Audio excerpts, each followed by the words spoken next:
After I lost my husband soon after our wedding, I raised Rick by myself. One day, Rick introduced me to his fiancée, Molly. In front of Rick, she acts sweet, but when we're alone, she looks down on me and does whatever she wants. Despite my worries about letting Rick marry her, we reached the day where both families would meet. When we met Molly and her parents in a private room at the restaurant, for some reason, they smirked at me. Even after waiting a while, my appetizers still hadn't arrived. Molly's mother said to me, "You don't get one." "What?" "Poor people can't appreciate the taste of a nice steak." Exactly. If we let someone with just a high school diploma eat here, it'll ruin the place's reputation. Molly and her parents grinned with a crude smile. Now, let's eat, Rick. Time to feast with your new family. Rick sighed and said, "Mom, let's go home." "Yay." Seeing Rick's sad expression, I clenched my fists on my lap. I would never forgive them. If they thought I'd stay quiet forever, they were gravely mistaken. I'm Susan, a 50-year-old housewife. I'd been raising my son Rick by myself. After my husband suddenly passed away from illness in the 4th year of our marriage. My parents are still alive, but they live in a rural area and are currently living with my younger brother's family, so I can easily rely on them. After graduating high school, I worked a series of part-time jobs. At the time, my parents were worried about me, so I've avoided depending on them ever since. My husband's parents live nearby, but they're elderly, so it's tough to lean on them. I paid off the mortgage with my husband's life insurance, but I also needed to save for Rick's education and my retirement. To support our 2-person household, I threw myself into my work. Seeing me work so hard, Rick grew up to be an honest and kind kid. He eventually got a job and brought his fiancée home. But my joy over this sweet girl was short-lived. His fiancée and her parents were quite the characters. She's beautiful, capable, and a wonderful person, kind and reliable too. We work on the same team at the office, and she's helped me a lot. I want to introduce my fiancée to you," Rick said, blushing at my question. "What kind of person is she?" With such high praise, my expectations soared. When we finally met, she turned out to be the sweet, demure girl Rick would like. Pleased to meet you. I'm Molly Kennedy. She said gracefully, bowing her head. Her pink floral dress suited her translucent voice and fair skin. She brought a fruit cake from an upscale pastry shop as a gift. "Oh, I also made one. Looks like we picked the same thing." When I offered Molly some banana cake and tea on the living room sofa, she raised an eyebrow slightly. "It's fine. I love it." Rick said with a smile, urging Molly next to him. "Mom makes great cake." Susan, are you good at cooking? "I only do baked cakes," I corrected her with a laugh. "It's refreshing to bake between work. It's fun." Molly squinted. After sharing stories about how they met at work, Molly looked around the room and brightly remarked, Still, Rick's house is so compact. "It's small, right? And the yard isn't big either." Rick said with a carefree laugh. "Mom, Molly's family home is a 6-bedroom mansion with a 700 square meters lot and parking for 5 cars. The yard is like a park, spacious and beautiful. Wow, that's impressive. I responded with an exclamation. But if I'm living alone, this size is just right for me. True, it's a hassle hiring housekeeper. I had a question for her. Is your father the president of the Kennedy Group, a restaurant chain? Molly's expression brightened. Yes, my mother's father was the original president, and my dad took over after him. You know a lot. I used to work there part-time years ago. Oh, I see. Molly gave a knowing smile. You're the daughter of a company president, Molly. Oh no, it's not such a big deal. She demurred, waving her hand modestly. I went to the same prestigious girls' school as my mom, from middle school to college. So when I joined the workforce, I had a hard time getting used to men. Molly's shy smile and gentle speech exuded elegance. She had that vibe of being a well-bred young lady. Does that mean they expect Rick to join their family? While I was pondering that, Rick's phone rang. After checking the caller, he apologized and picked up. Sorry, but I'm in the middle of a family meeting, talking about work. What?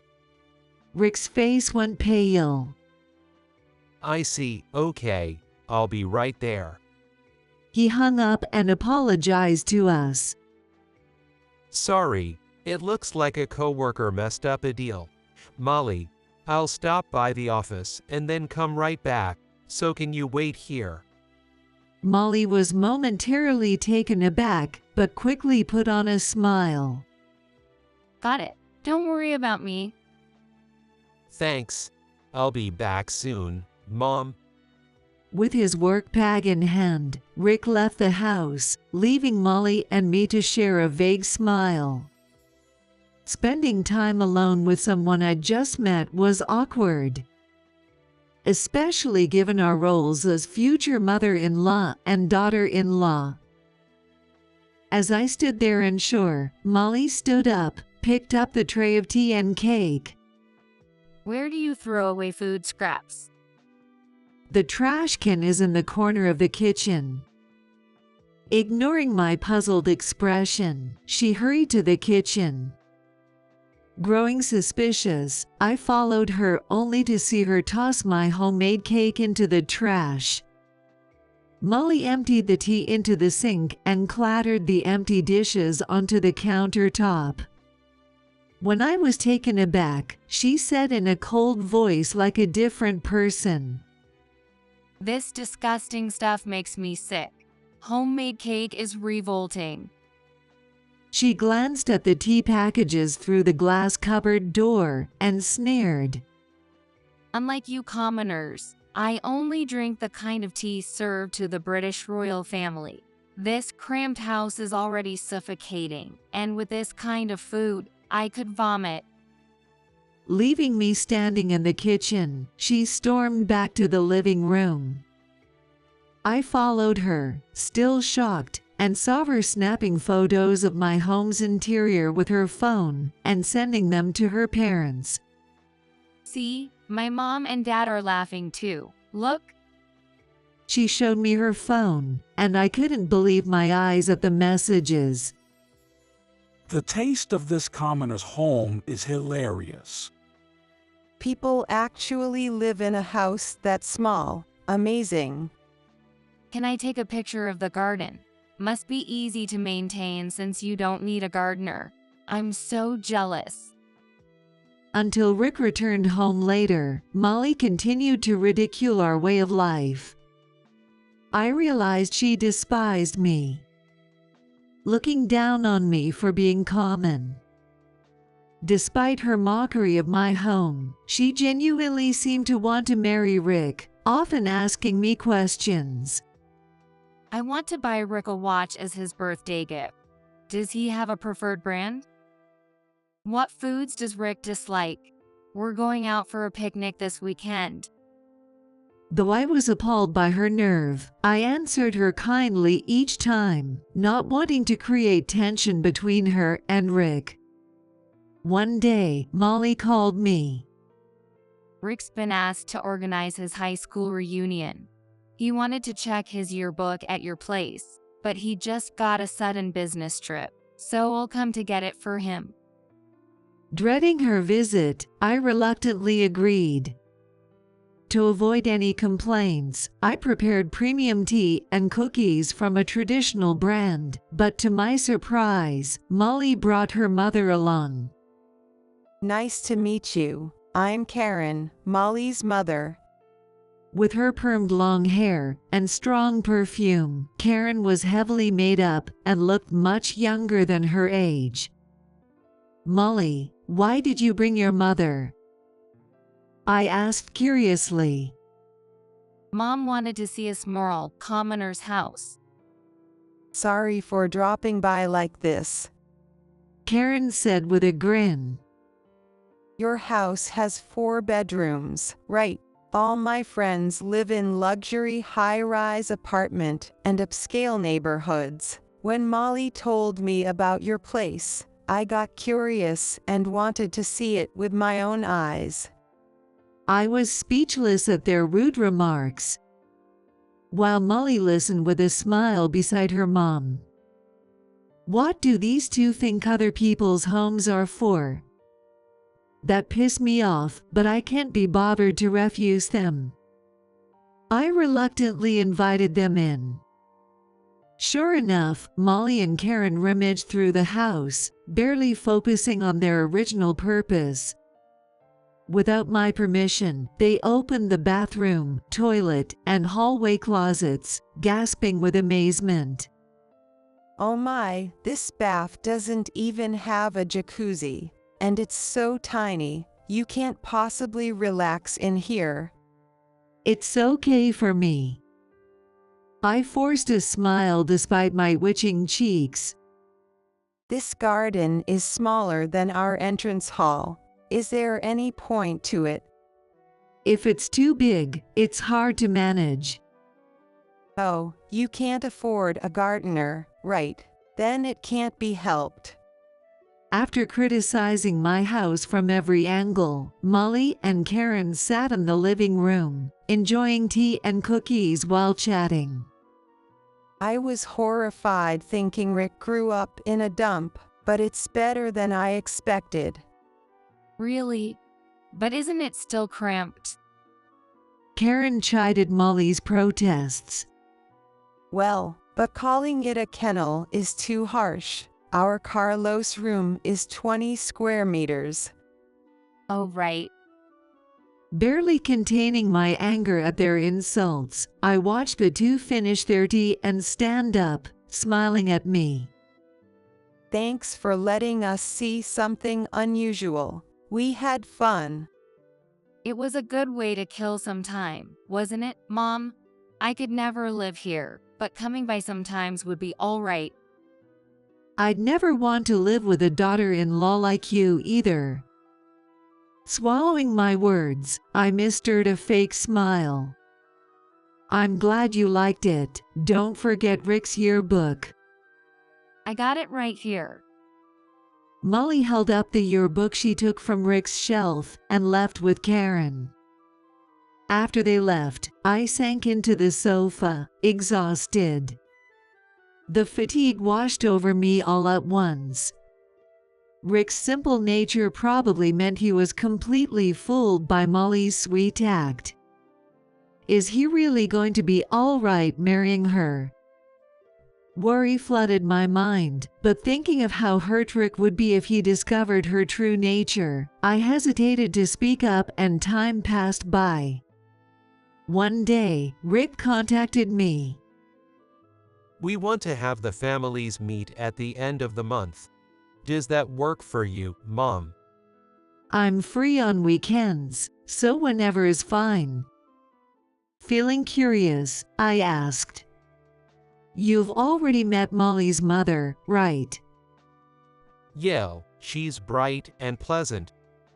I see. It seemed they were both putting on an act around Rick. After hanging up, Rick sent the date and name of the upscale restaurant, along with a photo. I booked a salon appointment and decided to wear a new suit. But as the day approached, my anxiety grew. Is it really okay to let my precious son marry someone like her? Her mother belittled me too. And her father is likely similar. To ease my concerns, I devised a plan. On the day of the family meeting, Rick and I arrived at the restaurant. Molly was waiting at the entrance with her parents. At first glance, Molly seemed like a refined young lady. Karen, with her perfect makeup, also radiated an air of elegance. Her father I was meeting for the first time, Michael, was a tall man with handsome features. As he greeted Rick and me with a smile, I couldn't help but feel that he, too, looked down on me inside. Led by the waitress, we moved to a private room, suitable for a pre-marriage meeting, full of ambience and overlooking a garden in the backyard. The meeting started off pleasantly under Michael's lead, but I soon felt uncomfortable. As Rick began introducing us, Molly, Michael, and Karen continuously interrupted him.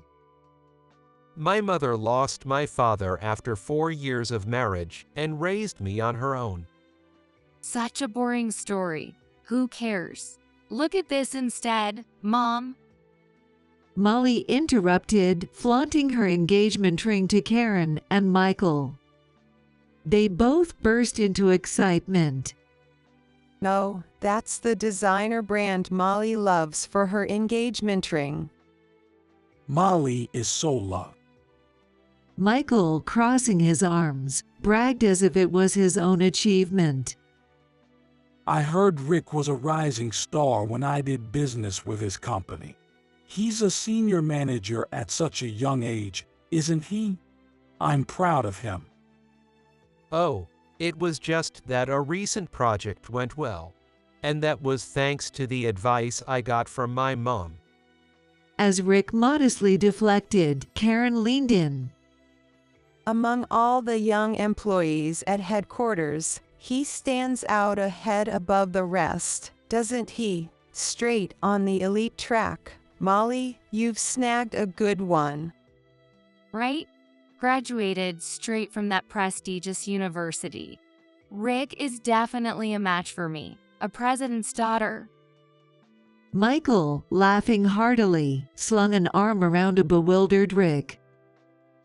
I could leave my legacy to a man like you. How about becoming my family? Rick Kennedy, that sounds cool. Much better than Rick Murphy. It's several times more appealing. It's like he's my own son. I've always wanted a handsome and competent son. I'm so pleased. Molly and her parents were getting excited as if I wasn't even there. Is there any point in me being here? Then, the food arrived. I was briefly relieved that I was a little distracted. But it was short-lived. The appetizers were served only in front of Molly, her parents, and Rick. Then, as the courses continued, including the main course of steak, the space in front of me remained conspicuously empty. Well, is my meal coming? I asked the waitress, who awkwardly avoided eye contact and quickly retreated. When I looked puzzled, Karen declared, You don't have a serving. "What?" We only ordered for 4. A poor person like you wouldn't appreciate the taste of an expensive steak. She said it with a composed face. That's right. If we let someone with just a high school education eat here, it would lower the restaurant's standards. Molly and Michael shook with laughter. Come on, Rick, let's eat. It's a feast with your new family. Rick, his face tense, sighed deeply and said, Mom, let's go home. "Yay." Oh no, Rick, you can't do that. You're the main event here. Karen protested, trying to stop him as he stood up. The only one who should leave is the high school grad over there. That's right. She'll ruin the taste of the food. I clenched my fists in my lap. I couldn't stand it any longer. This time has come, and I'll throw out all the facts I have here. They were wrong if they thought I would always stay quiet. I looked at Rick, pleading with my eyes. He nodded silently. Secretly, I gripped the voice recorder I had pulled from my bag. On our way to the restaurant, I had confided to Rick in the car about everything Molly and Karen had done to me. Karen looked relieved when Rick sat down again. Rick, you're not leaving. That's good. After all, you're going to be my son. Mom, don't cling to him too much. Rick is going to be my husband. Molly complained as Karen tried to hug Rick. It's okay, Molly. Karen has other favorites anyway, I said, managing a smile, which made Karen visibly stiffen. What are you talking about? Oh, you know what I mean, don't you? I placed the voice recorder on the table and pressed play in front of them. Suddenly, loud music inappropriate for the upscale restaurant started playing, accompanied by cheers. Luke, don't look at other women. Hey, you, don't make eyes at Luke. He's mine. Indeed, this was an audio I had obtained from a male host bar. I continued to play the audio next to Karen, who went pale. Karen, you've had a bit too much to drink, haven't you? And about the bill, are you sure? It's the 4th champagne tower this month, isn't it? I'm happy, but... It's fine. I'll have my nephew pick me up. Her slurred response continued. He's the head of accounting, so he'll cover this month's payment under entertainment expenses. It's good to have at least one obedient employee. Even if she was drunk, the carelessness of discussing such matters publicly was staggering. Does obsession with a host cloud judgment this much? For your birthday next month, I'll buy you an Italian suit and a Swiss luxury watch. So, we should go on another date outside the bar. Karen's sugary speech was sickening. Luke, the host, sounded puzzled. I don't mind the date, but you've been giving me gifts almost every week. Are you sure that's okay? Don't worry about it, my Luke. Her childish tone persisted. I'm the vice president of Kennedy Group. I can spend as much money as I want. I got that company from my father. Michael's cheeks twitched visibly. His polite smile had vanished, replaced by a look of anger. The president is my husband, but he joined my family when we got married. That means the company's money is essentially mine. No one can complain. That's so. Oh, your nephew is here. Relief was evident in Luke's voice. I'm sorry for always causing trouble. Auntie Karen, we should go now. I turned off the voice recorder at this point. What the hell is this? Michael asked in a low, angry voice. You've been going to the male host bar at 60. You're a disgrace. I'm only 58. A little fun should be fine. Karen snapped back immediately. And why do you have such a recording? Karen turned her anger toward me, but Rick responded calmly. Luke is the son of a mother's acquaintance. What? Karen's eyes widened. I heard from an acquaintance before. They mentioned a problematic older customer who demanded returns for gifts. It was hard to say no. Recently, I learned it was Molly's mom, so I asked Luke to record their conversations. I was planning to let Molly hear them to persuade her to stop visiting. Michael's face turned crimson up to his neck, furiously berating Karen. If the media catches wind of this, we'll be a laughing stock. Think about your age for once. Then Karen twisted her lips into a sneer. You think I don't know? You do as you please, too. What? Michael's cheeks contorted in anger. Don't act dumb. You're buying an apartment for a hostess and covering her living expenses, right? Karen pulled out her phone, and not just Michael and Molly, but Rick and I also peered in. Your husband wants to divorce you and remarry me. What should I do? The screen displayed a provocative message along with a photo of a man and woman lying together in bed. When I had it checked, you're pretending to work but spending half the week at that apartment, right? And lying about playing golf on weekends to go on trips with this woman. Don't joke around.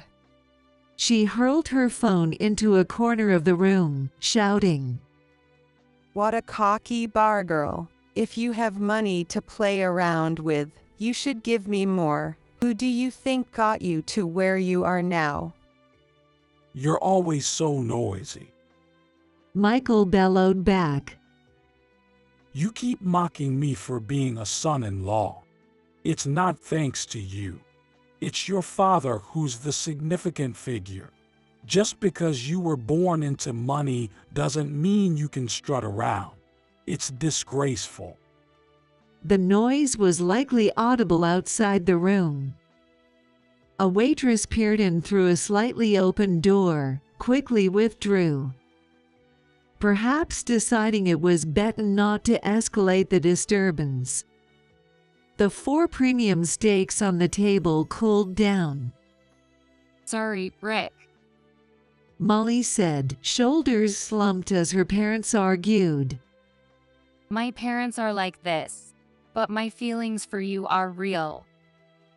She gently took Rick's hand, looked up at him with moist eyes, and pleaded in a sweet voice. Please, marry me. Rick smiled wryly, looking troubled, and replied, Well, I'm sorry, but I refuse. Molly's eyes widened in disbelief. Why?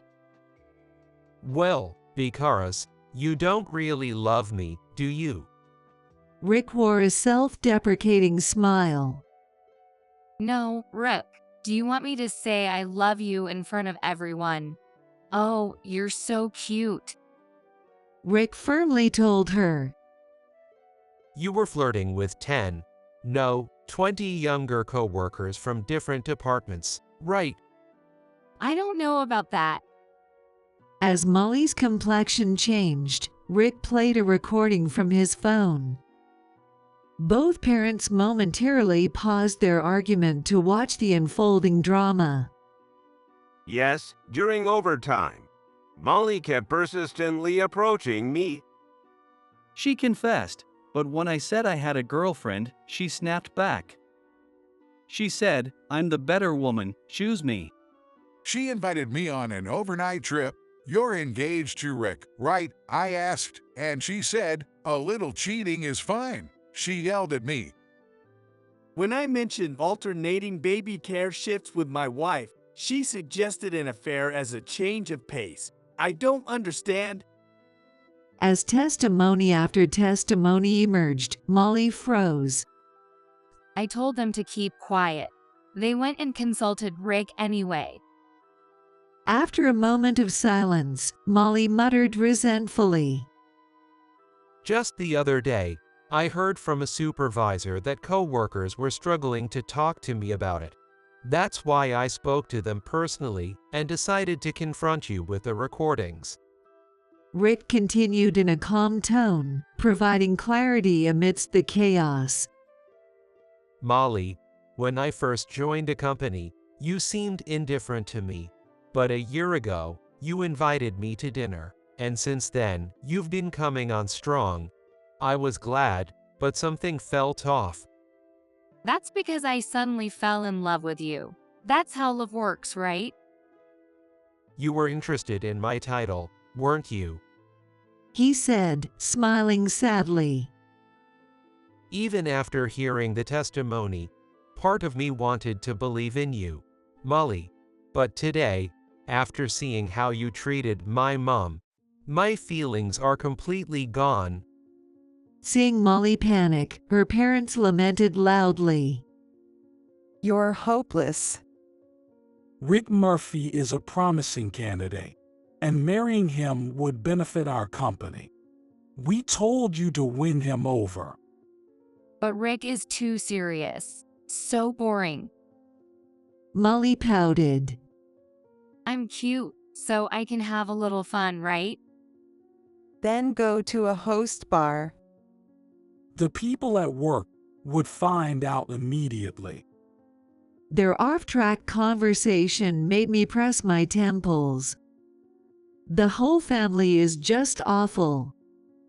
As Rick and I remained silent, Michael arrogantly asked, You're not saying you want to cancel the wedding, are you? Karen also looked at Rick with a serious expression and tried to convince him. If you marry Molly, not only will you inherit our group, but we plan to involve you in new overseas projects. You're highly regarded at headquarters, right? This is a done deal. Rick is smart enough not to ruin such a good match. Molly was desperately trying to get Rick's attention. I'm offering to entrust my father's important company to you, a complete stranger. Don't you see how honorable that is? Rick and I exchanged glances and shrugged. Your behavior so far doesn't show that you care about the company. What do you mean? Put your hand on your heart, or rather, this will make it clearer.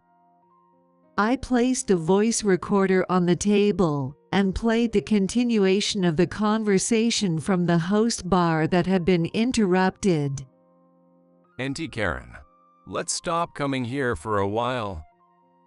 No, I don't want Luke to be taken by another woman. You can't. The director is getting suspicious. In a weak voice, the chief accountant spoke. If it's discovered that you're embezzling company funds, you'll be dismissed as vice president.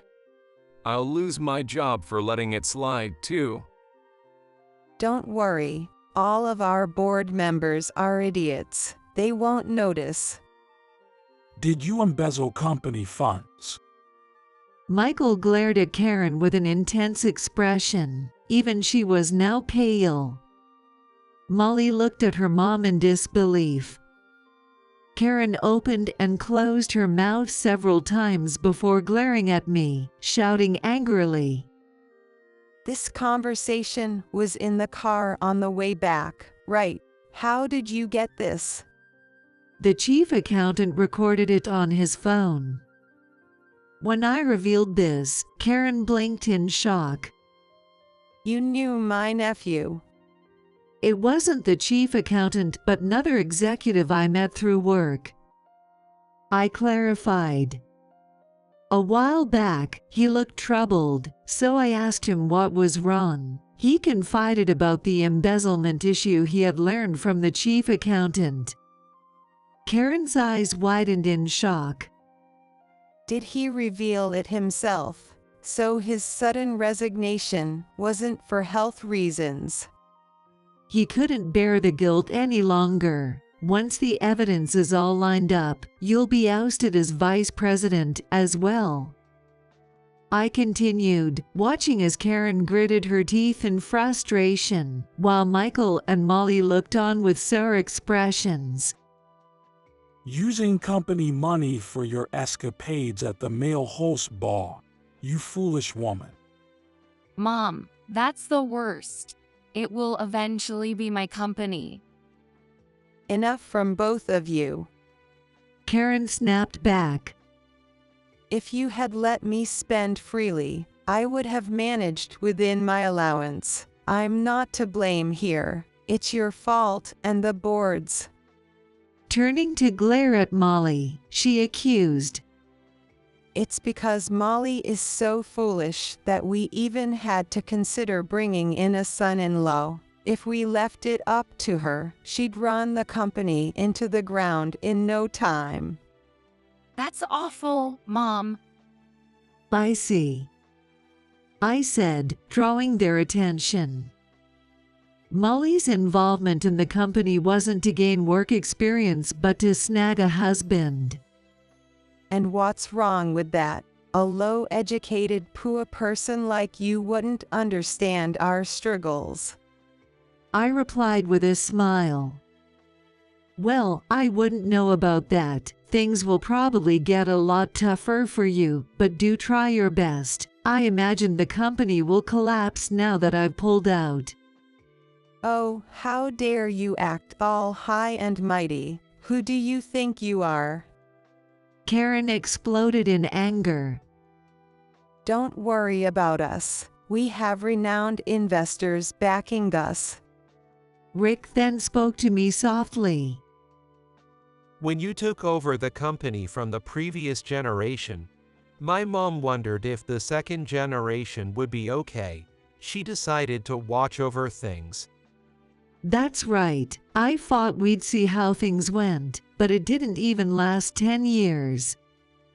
Looking over at Molly and her parents, I stated firmly. Today's meeting was the last straw. I'm pulling out. What are you talking about? It's about my mom's work. You interrupted me during the family introduction, so I couldn't talk about it. The in-laws gasped, sharing a look of disbelief. Impossible. A high school grad, a poor person, couldn't possibly manage a career that requires intellect. Too bad for you. I didn't go to college, but I paved my own way with the efforts I made afterward. I said sharply. I saved up money from part-time jobs to study asset management. Now, I also create content about financial management and have published manuals. I operate under a channel name, so except for my subscribers, no one knows my face. As I showed them my mobile videos, Molly and her parents stared at my face as if seeing it for the first time. It can't be true. You've ridiculed me enough, but I've been living a far more decent life than any of you. As I smiled, the three of them shrank back, their faces filled with embarrassment. Let's go home, Rick. Wait. Molly called out, stopping us. Her parents quickly seized the opportunity to apologize. We truly regret our many inappropriate comments. Rick, please reconsider. Molly pleaded, clinging to Rick's arm with a desperate sweetness in her voice. I'll even break it off with the person I'm currently seeing on the side. Please? You're cheating on me. Rick half laughed, clearly unmoved by Molly's display of affection. Her parents joined in her plea. Please give us another chance to make things right. Let's have another meeting. I refuse.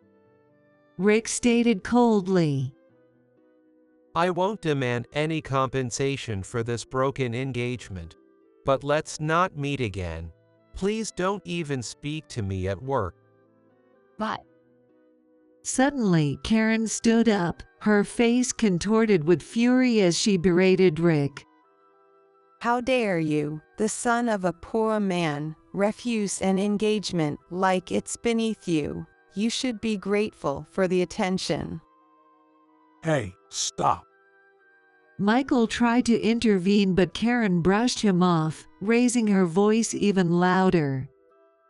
Being married to my daughter would elevate you. You could have been the manager of our main store and contributed to our company.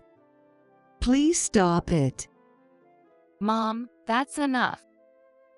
A waitress approached amid the commotion, her expression grim.